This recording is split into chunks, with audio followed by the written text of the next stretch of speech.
Hi, my name is Joyous Ferguson. I'm a graphic designer and artist from Atlanta, Georgia. I went to Hampton University and got my bachelor's degree in graphic design. And Be Joyous Graphics is my baby, my company. I started it off like a little idea, just, kind of just everybody wants their business, their own business or whatever like that, go entrepreneurship. But my mom, helped me make it, real. She helped me get it incorporated, got my tax ID, all, the business jargon for, starting your own business, website, your own domain, all that good stuff. And I was starting high school with my own business and no clue what to do, but I was happy because I had it. I started off always wanting to do art. I was always an artsy kid, always drawing on stuff, getting in trouble for drawing on stuff. But art was always in my life. It was never introduced. It was just always there. But as I got older, I got more business oriented and decided to pursue other forms of art. So I was multifaceted and wasn't just tunnel visioned on, oh, I want to paint all day. It's like, no, let me learn some other sources of revenue to, make a little money. So while I was in high school, of course, I was drawing, painting, honing on that craft, but I started getting more into computers and graphics and stuff like that. And that's when I eventually went to Hampton and got my degree in graphic design. And of course, went through that program and got, if I do say so, better at it. And I just, while I was at school, developed my business, networked, got the, the tools and met the people that I needed to meet to keep my business growing. Art-wise, how does creativity fit into my purpose? At a young age, I feel like God blessed me to know what I wanted to do with my life. I feel like a lot of people my age are still trying to figure out their purpose or figure out who they are, what God wants us to do. And I feel like I learned that early. I feel like he told me that early, like, hey, you're doing art, make it mean something. And I feel like I have been, and I still have a lot of work to do, but I feel like so far I have been using my talents, not only just stuff that y'all haven't seen yet, but just using my talents to kind of make things shake, and make a positive impact on the world, the pageant girl answer. but yeah, I was blessed at a young age to know what I wanted to do. So I may not have knew all the pieces and the parts of what, it meant to be an artist or what it meant to be a graphic designer, but I knew that's what I wanted to do. So thanks to Big G, to man upstairs, because yeah, it's hard. Because I know a lot of kids, a lot of people my age, and a lot of people older than me that are still trying to figure out what to do. And it's hard on top of living your life and figuring out who you are as a person. You're trying to figure out what talent I have and stuff like that. So I say I'm blessed. How much time do I devote to my art? A lot, and I procrastinate a lot. It's like it's gonna be the death of me, procrastinating. But it's also a strength as well as a weakness, because I operate, my artist style is really kind of just in the moment. I have to have a certain feeling or a certain energy to do a certain piece. If I'm not really feeling it at that moment, I kind of just put it to the side and go on to something else that I'm more interested in. And not that, oh, this painting isn't good as the other. It's just, it has to be a certain vibe that I have around me to finish certain paintings or start certain paintings or even work, period. So yeah. There have been some highs and lows as a creative. Highs and lows.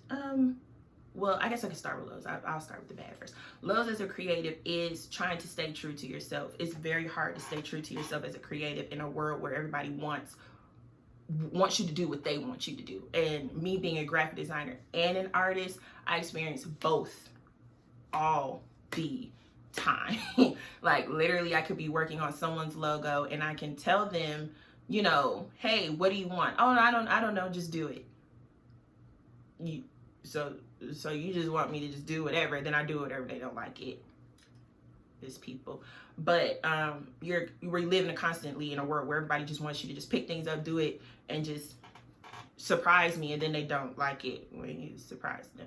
So that's definitely a low as a graphic designer, because you're consistently being micromanaged by customers or micromanaged by a boss or a supervisor or anybody. When graphic design is a creative process as well, it's not as, you know, free flowing as painting, but it's a creative process as well. So you have to use your brain, both sides of your brain basically, to make sure everything's aligned, it fits the design elements and all that good stuff. But then you also have to make sure that it looks good and it looks trendy and innovative and not like everybody else's logo.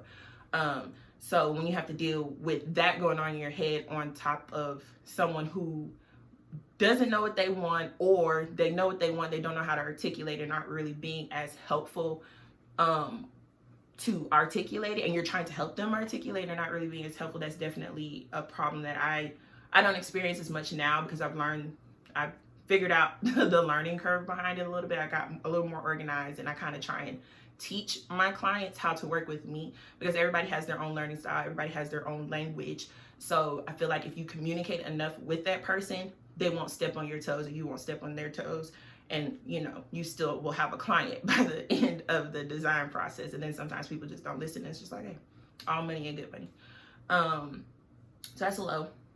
A low with the painting side is, like I said, sometimes the business aspect of selling your art can hinder the actual creative process, because someone who may not be as, it doesn't have to necessarily be a confidence issue, it could just be someone who's just not as secure with themselves. I guess it's the same thing as confidence, whatever, but can want to sell their artwork so bad that they'll conform to what's trendy and conform to what's out now and follow what everybody else is doing instead of being unique to your own flow.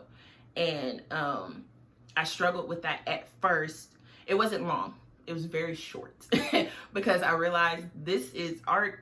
Painting is my therapy, my baby, my thing that I do when I'm sad, when I'm happy, when I just need a break, when I need to breathe. So I'm not about to sell out for somebody else. It's like, if you like it, cool, buy it, don't buy it, look at it, share, whatever. But if you don't, somebody else does, and it's no shade to you if you don't. It's just, okay, well, that's not my fault. That's just, you just have, your eye saw something else and it wasn't what I had. Because it sometimes people take that personal, and then you lose the fun of painting in the first place.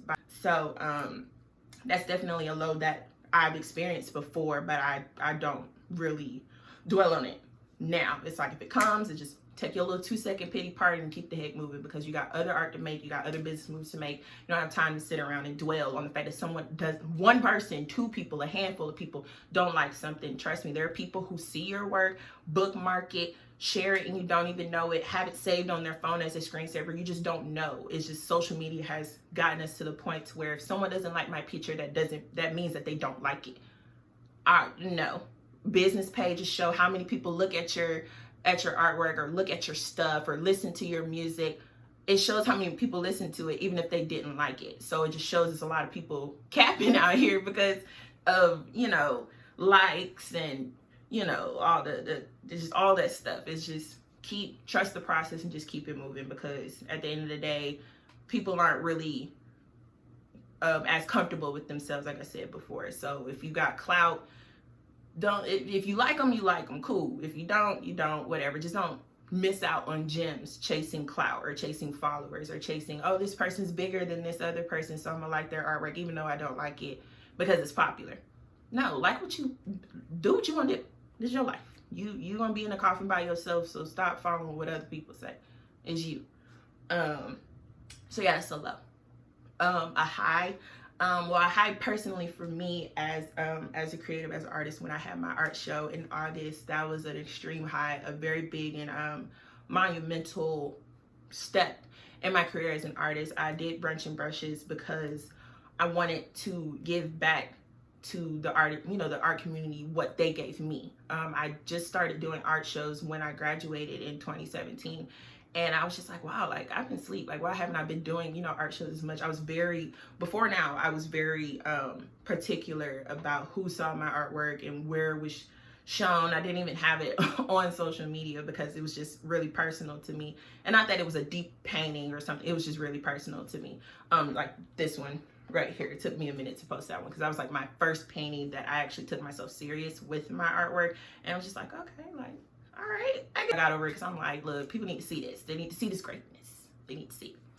So, so yeah, but my art show was a high for me. I met so many creative people you wouldn't believe. Like, it's just, seeing it on Instagram is one thing, but seeing it in person is ridiculous. And and it was crazy because a lot of people that I reached out to and just put, you know, the link out there with were some of the people that I've been following for years. And I'm like, you want to be part of my show? Me? Okay. Look, I must be doing something because you want to be in my show, like my first show.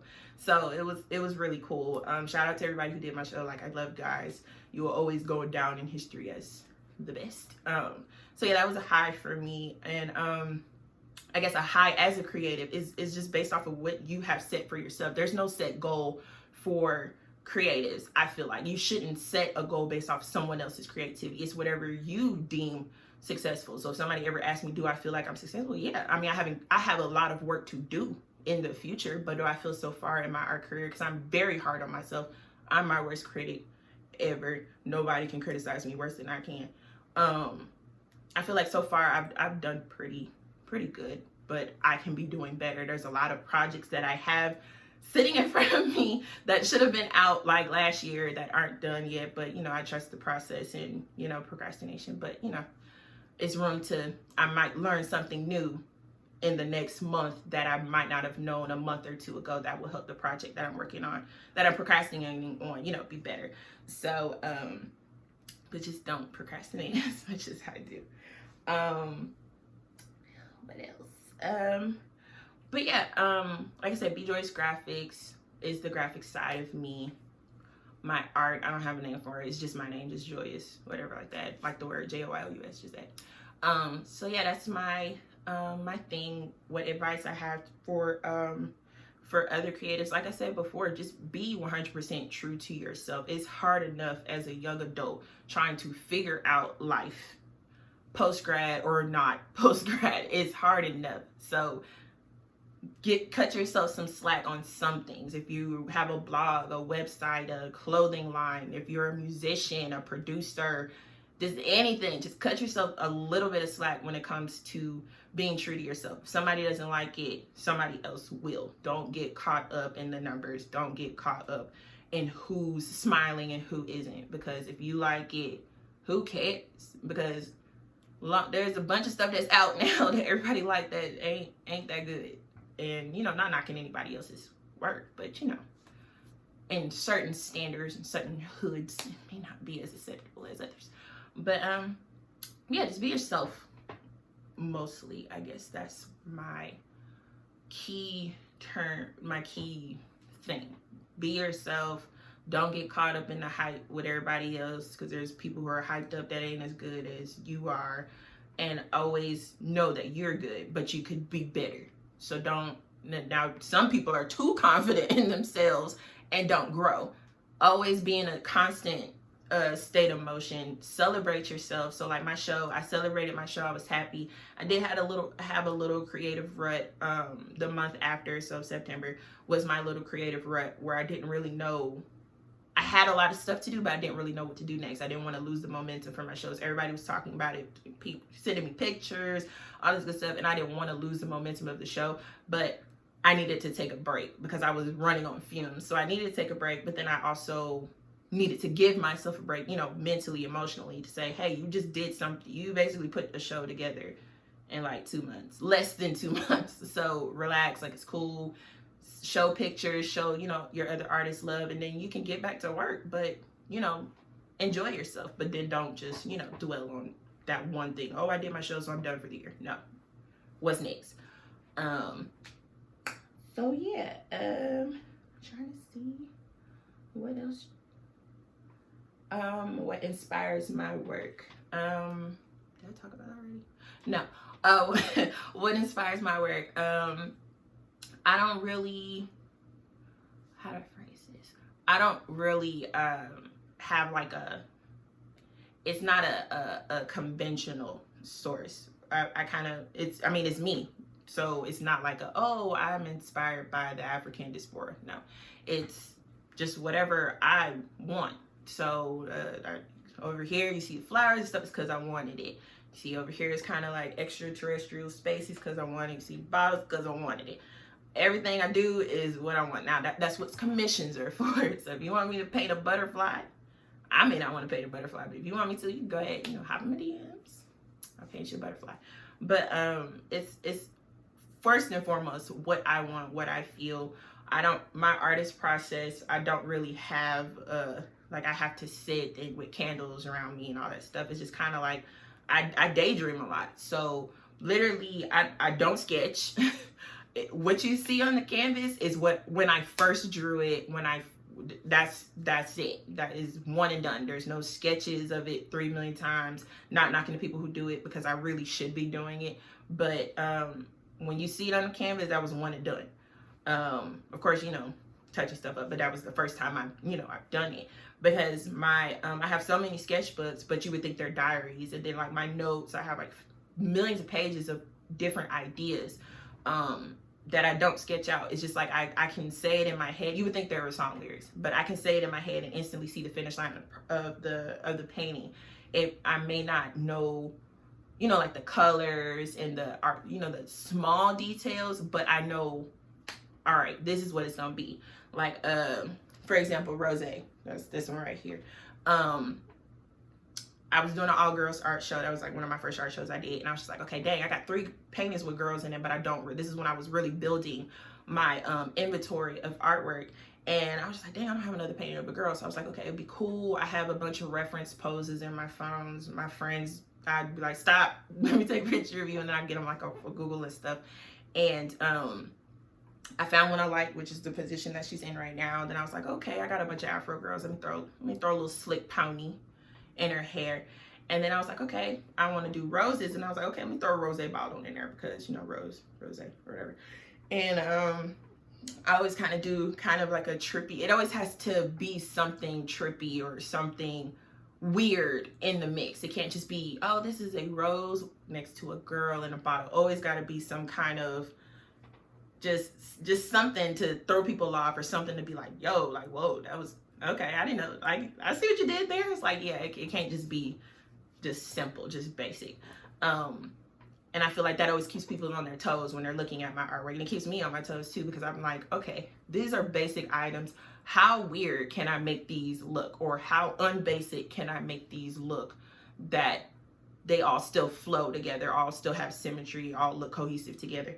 And I tried my best to do that with all my artwork. I'm like, one girl it ain't just about to be a girl looking with a fro. She about to be a girl with a fro and apples or something. It's always gonna be something extra in my work to kind of make it pop. It's never just gonna be a flower, unless that's what I want. So yeah, like one recent painting I did, I got inspired by going to Curl Fest. I was in Atlanta, so I decided to do a natural hair series called Supernatural, basically showing how our hair defies the laws of everything. We can change our hair every 2 weeks. We can twist it, tie it, cut it, dread it, curl it, do whatever. Wear it in a ponytail that we do. We don't even know how we got in that ponytail.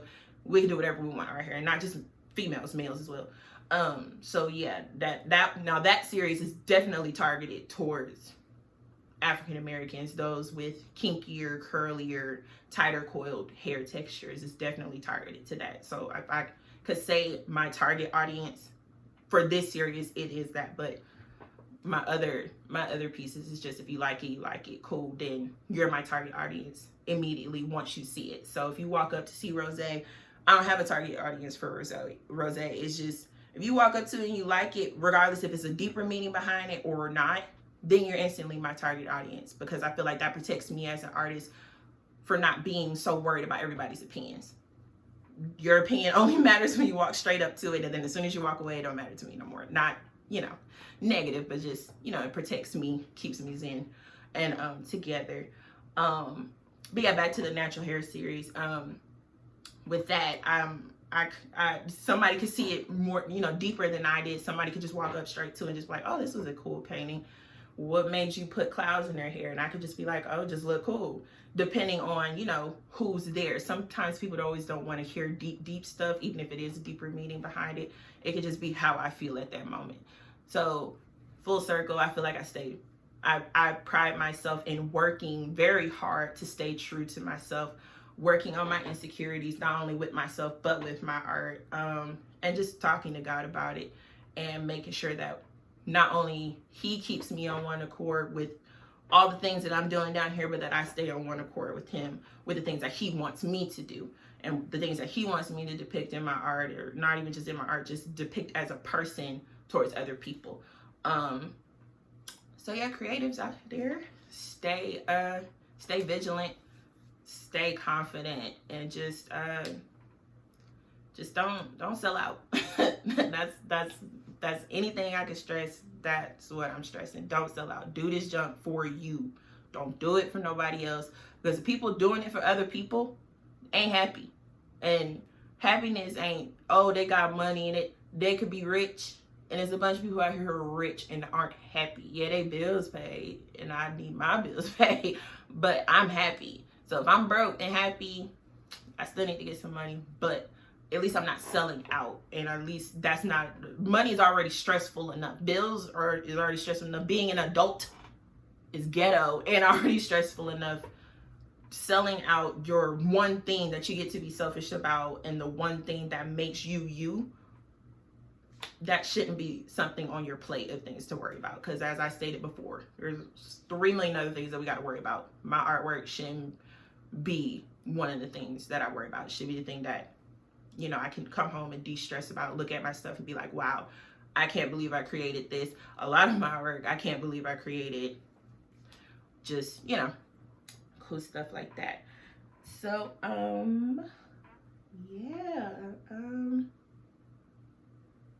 yeah, stay creative, guys. Art, woo woo. Yeah, stay creative.